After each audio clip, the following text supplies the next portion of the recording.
Kalau kita bertanya, kenapa sih TA 2022 ini diperlukan? Oke, terlepas dari berbagai kontroversi politik dan ekonomi ya guys, yang sekarang lagi bergulir terus gitu ya. Gue akan sampaikan pendapat pribadi gue, kenapa kita perlu tax amnesty 2022 ini guys. Oke, ini pendapat pribadi gue ya guys. Jadi ini hanya pendapat pribadi, tidak terbukti kebenarannya, dan ini bukanlah fakta gitu ya. Oke, pemerintah itu sudah tepat melakukan program ini guys. Itu menurut gue ya. Bahkan seharusnya menurut gua ini dilakukan kemarin-kemarin tuh, waktu pertengahan tahun 2021 ini, waktu pertama kali mulai ada isu-isunya gitu ya. Tapi malah mundur ke tahun 2022. Oke, nggak apa-apa, it's okay. Gitu. Alasan pertama, langsung to the point ya. Kenapa perlu TA 2022? Oke. Alasan pertama adalah karena masih banyak orang yang belum melaporkan hartanya dengan jujur, guys. Sesimpel itu, oke. Tapi negara tuh gini loh, negara tuh tahu ada orang yang belum melaporkan hartanya dengan jujur, tetapi negara tidak bisa memiliki datanya, tidak punya datanya. Oke? Negara tuh sebenarnya memiliki banyak instrumen dan indikasi gitu ya. Di mana instrumen dan indikasi ini bisa membuat negara tuh tahu bahwa banyak orang masih menyembunyikan hartanya yang sesungguhnya gitu loh. Oke? Tapi harta ini tidak bisa terbaca gitu oleh pajak gitu dengan berbagai alasan. Contoh. Online shop. Oke. Online shop itu kan sudah merajalela dan berkembang sangat pesat di Indonesia, guys. Dalam waktu 3 tahun terakhir gitu ya. Kita punya datanya nih. Kita punya data nih. Berapa banyak transaksi penjualan di marketplace di Indonesia. Waduh, banyak banget. Gitu ya. Dari tingginya pertumbuhan dan nilai transaksi yang begitu besar itu menjadi indikasi nih. Indikasi bahwa harta orang itu bertambah terus gitu loh. Tetapi kan negara tidak bisa masuk ke dalam sistem online ini, negara tidak bisa masuk ke dalam sistem marketplace online ini untuk mencari tahu siapa-siapa aja sih orang yang memiliki penjualan besar itu. Gitu. Nah, jadi ya, sementara sistemnya terus dibenahi, diberikanlah kesempatan TA 2022 ini, guys. Oke. Contoh lainnya, transaksi cryptocurrency. Oke, di Indonesia itu masih nggak ada peraturan yang jelas untuk mengatur transaksi kripto ini, guys. Tetapi sudah banyak banget orang Indonesia yang bertransaksi di mata uang kripto, gitu. Nah, berarti kan ada banyak sekali orang yang seharusnya hartanya bertambah, tetapi mendapatkan pertambahan harta itu tuh dia tidak bisa diakses. Dia nggak bisa diakses oleh negara transaksi yang ada di bursa kripto itu loh. Gitu. Sehingga tidak bisa nih negara tahu nih siapa-siapa aja sih orang yang dapat keuntungan besar dari transaksi kripto itu. Itu masalah. Oke?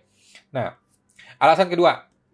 Tadi kan mengenai tadi itu kan dibilang negara tahu tapi belum ketemu. Oke? Nah, alasan kedua adalah ada orang yang belum melaporkan hartanya dengan lengkap, negara sudah tahu dan negara sudah punya datanya. Alright? Tetapi wajib pajak ini tuh keberatan membayar pajak yang tinggi. Oke, sehingga terjadi proses yang sangat alot dan ribet dengan warga negara kita ini ya. Yang mana akan mengorbankan banyak waktu dari petugas pajak gitu, guys. Mengorbankan banyak tenaga dan biaya untuk membayar gaji pegawai DJP ini gitu. Untuk hanya ngurusin orang-orang ini, untuk ngejarin orang-orang ini sementara WP itu ngeyel terus gitu, dikejar nggak dapet gitu. Oke, nah, lu bayangkan kalau semua orang mau dibawa ke kantor polisi, semua orang mau diproses pidana gara-gara masalah perpajakan ini, Anda bisa bayangkan berapa banyak orang yang akan dipenjara, gitu, dipidana gitu ya, gara-gara masalah pajak gitu. Tentu itu bukan solusi yang baik, itu bukan solusi yang negara mau tempuh gitu. Oke, jadi oleh karena itu, sekarang negara memberikan kesempatan kepada wajib pajak, gitu. Jadi data sudah diketahui. Oke deh, sekarang kita kasih kesempatan untuk tax amnesty. Oke, kesempatan nih bagi lu nih. Dengan tarif yang lebih murah. Oke, walaupun nggak murah-murah amat gitu. Tolong lu ungkapkan, lu bayar, lu lapor sepenuhnya. Oke, kedepannya lu nggak boleh lagi ada harta maupun penghasilannya lu nggak lapor. Itu komitmen yang harus didapatkan dari wajib pajak. Gitu guys. Nah, alasan ketiga kenapa perlu tax amnesty. Tax amnesty ini sesungguhnya merupakan salah satu instrumen ya, untuk mendorong orang nih agar kedepannya patuh terhadap peraturan perpajakan, gitu guys. Gitu. Tapi tanpa menyebabkan orang ini bangkrut. Oke. Contoh gini, berbeda dengan kasus pidana gitu ya. Kalau Anda kena kasus pidana, Anda harus dipenjara supaya lu tuh bangkrut, supaya lu tuh betul-betul kapok, gitu guys, dan tidak mau mengulangi kesalahan yang sama. gitu. Sementara berbeda nih seperti kasus perdata di perpajakan. Lu diberi tarif yang tidak murah-murah amat sih, tetapi diharapkan lu bisa punya mindset begini. Sekarang negara bantuin lu nih. Oke, nanti berikutnya lu harus patuh dan mendukung sistem perpajakan dengan baik. Gitu loh. Nah, oke. Jika orang telah melaporkan hartanya, sebenarnya petugas pajak tuh bisa membuat analisa gitu loh, guys. Oke. Dengan dia sudah ikut TA gitu ya. Nah, petugas pajak itu bisa membuat analisa. Oh, dengan harta yang dia sudah punya ini, yang sudah dia laporkan yang tadinya nggak ada, tiba-tiba dia laporkan segini hartanya, seharusnya kan orang pajak bisa menganalisa, dia itu punya penghasilan sekian, sekian, sekian, sekian loh. Ngerti nggak, guys?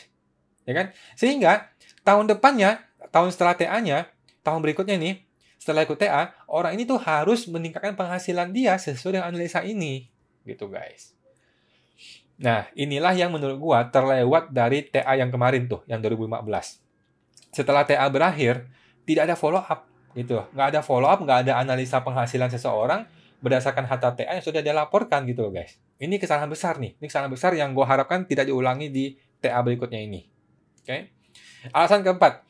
Alasan keempat adalah negara sedang membutuhkan duit. It's okay. Kita harus mengakui itu, kita harus berani mengakui itu. Negara sedang butuh duit. Bukan karena macam-macam, tapi karena situasi COVID yang masih belum berakhir. Oke, semua negara mengalami masalah yang sama, guys. Oke, negara telah menggunakan berbagai cara, gitu, guys. Berbagai cara sudah digunakan oleh negara. Tax amnesty adalah salah satu cara yang bisa dipakai, gitu. Cara ini dipakai oleh banyak negara di dunia, guys. Ketika mereka mengalami kesulitan finansial, daripada mencetak uang yang banyak, gitu ya, sehingga bisa menyebabkan kenaikan inflasi, apabila negara meyakini bahwa masih banyak orang yang belum melaporkan harta sepenuhnya, gitu ya, yakin gitu ya, maka tax amnesty adalah jalan yang sangat cepat gitu loh, sangat tepat gitu loh, untuk mendapatkan penerimaan negara dalam waktu yang sangat singkat. Gitu, guys. Oke. Alasan kelima. Alasannya gampang aja. Ini efektif dan efisien. Oke. Negara sedang butuh duit nih. Negara sedang butuh duit, butuh cepat dong, karena mau penanganan pandemi gitu ya. Jika mengandalkan data dan SDM yang sudah ada di Ditjen Pajak, maka akan menghabiskan banyak sekali waktu, tenaga, dan biaya untuk bisa merealisasikan pendapatan ini, guys. Nggak gampang loh. Nggak gampang maksa orang untuk bayar pajak. Oke?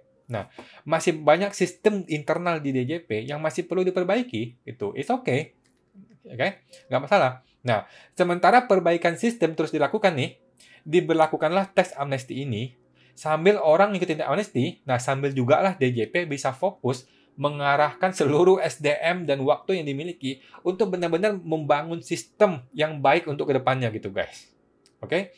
Jadi, negara tuh tidak dipusingkan dengan usaha mengejar-mengejar orang yang sudah lama, sudah berlalu, harta yang kemarin-kemarin, tetapi bisa fokus membangun sistem menghadapi hari-hari ke depannya. Gitu, guys. Jadi, ini strategi yang sangat bagus. Yang kemarin, oke, lu akui, kita ampuni, kasih tarif yang lebih rendah, tapi ke depannya sistem gue udah rapi nih, lu nggak boleh main-main lagi. Ini satu strategi yang bagus, gitu. Oke? Nah, cuman di sini akan ada konsekuensi yang sangat penting bagi negara. Jangan sampai tax amnesty ini tidak dimanfaatkan untuk membangun database pajak yang dibutuhkan, gitu loh, guys. Jangan sampai setelah ikut TA ini, nggak ada perbaikan sistem yang ketat terhadap wajib pajak, gitu loh. Justru kebalikannya, setelah ikut TA, harus ada sistem yang betul-betul ketat untuk memfollow up orang-orang ini, gitu loh. Nah, dulu tuh TA waktu tahun 2015 itu penuh dengan ancaman. Oke, kalau lu nggak ikut TA, maka lu akan kena denda 30% plus 60% sehingga 90%. Jadi harta lu yang boleh dibilang habis, gitu ya. Boleh dibilang harta yang nggak ditemukan ini buat negara aja gitu. Tetapi pada prakteknya, guys, tidak ada orang yang dikenai 90% seperti itu, gitu loh. Nah, yang TA kali ini orang akan bertanya-tanya dong. Orang akan bertanya, apakah konsekuensi bagi orang yang tidak ikut TA akan dilaksanakan apa enggak? Gitu. Jadi, ini harus tegas nih, dinyatakan oleh pemerintah. Jika lu nggak ikut TA, padahal lu punya harta yang nggak dilaporkan, apa yang akan terjadi? Dan itu harus benar-benar diterapkan. Gitu, guys. Kalau nggak dilapor, maka akan begini-begini, harus betul-betul diterapkan. Gitu loh. Jangan sampai orang punya persepsi, kali ini nggak usah lapor sepenuhnya lagi deh kayak dulu gitu. Toh kalaupun ketahuan juga ada TA lagi berikutnya gitu loh. Jangan sampai ada persepsi seperti itu di masyarakat. Oke.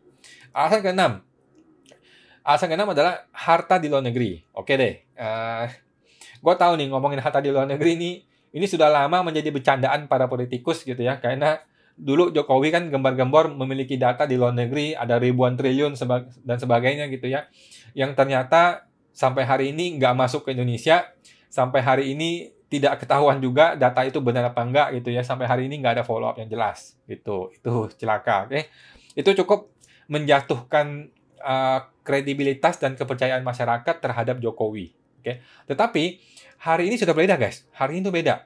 Hari ini hampir semua negara di dunia itu sudah sepakat untuk membuka data perpajakan kepada semua warga negara di semua dunia ini gitu loh. Sehingga di masa depan kecil sekali kemungkinan lu tuh bisa menyembunyikan harta lu di luar negeri dan tidak ketahuan. Kecil sekali kemungkinan gitu guys. Nah, jadi alasan keenam ini adalah gini. Ini adalah mendorong dan mengedukasi agar masyarakat tuh mau memasukkan hartanya atau uangnya yang sekarang dia simpan di luar negeri untuk dibawa kembali ke negara Indonesia gitu. Karena kan lu tinggal di Indonesia nih. Dan digunakan untuk pembangunan negara Indonesia gitu loh. Nah, gue sih sebenarnya sangat berharap gitu ya, upaya ini bisa disambut baik oleh wajib pajak yang masih menyimpan harta di luar negeri gitu guys. Gitu. Tapi konsekuensi yang harus dijaga oleh pemerintah ya, adalah pemerintah harus betul-betul menggunakan uang ini untuk kesejahteraan rakyat dan membangun ekonomi yang merata gitu. Oke, kepada seluruh masyarakat gitu. Nah, hal ini juga menjadi kritik banyak orang gitu ya, karena situasi ekonomi di Indonesia ini cenderung tidak mendukung masyarakat kelas bawah gitu. Tapi itu pendapat pribadi gua, guys. Oke. Ada orang mengatakan bahwa tax amnesty ini hanya untuk orang kaya, sebagai fasilitas untuk orang kaya melaporkan hartanya secara legal dengan tarif yang rendah gitu. Menurut gua ini argumen yang salah, guys. Oke. Jangan sampai lu punya persepsi yang seperti ini persepsi yang dibangun oleh politikus anti pemerintah. Oke. Begini, ini argumen gua. Bukan berarti gua pendukung pemerintah, ya. No. Gue mendukung yang benar ya. Oke. Begini argumen gue. Bahwa tax amnesty ini bukan untuk orang kaya saja gitu. Ini untuk siapapun guys. Ini untuk siapapun yang belum melaporkan hartanya secara lengkap di SPT gitu loh. Oke, dengan alasan apapun gitu. Oke. Jadi TA ini adalah untuk semua orang guys. Baik kaya, menengah maupun miskin gitu. Justru kebalikannya, hasil dari program TA ini justru akan dipakai untuk membantu penanganan pandemi dan pemulihan ekonomi gitu. Yang mana nanti untuk warga miskin juga sebenarnya. Gitu guys. Oke. Nah, tapi di sini kembali lagi ada konsekuensi yang harus dijaga oleh pemerintah. Jangan sampai uang ini kembali untuk orang kaya lagi. Uang ini jangan sampai dipakai untuk macam-macam, apalagi korupsi dan sebagainya gitu ya. Uang ini harus betul-betul dipakai untuk pemulihan ekonomi yang mendukung warga kelas menengah ke bawah. Wajib gitu, harus gitu. Oke, gitu aja guys untuk hari ini ya. By the way, kalau teman-teman ada pertanyaan mengenai program tax amnesty 2022 ini, teman-teman bisa langsung masuk ke website www.ta2022.com. Oke, Anda bisa tanya jawab gratis dengan gua sendiri, Awan gitu ya. Tetapi ini bukan jasa konsultan pajak ya guys. Ini bukan jasa konsultan pajak yang berbayar gitu ya. Ini hanya sarana untuk diskusi, tanya jawab aja dalam upaya gua mendukung Ditjen Pajak gitu ya, memberikan edukasi kepada masyarakat gitu ya. Anda bisa menghubungi saya di www.ta2022.com. Sampai jumpa di sana guys.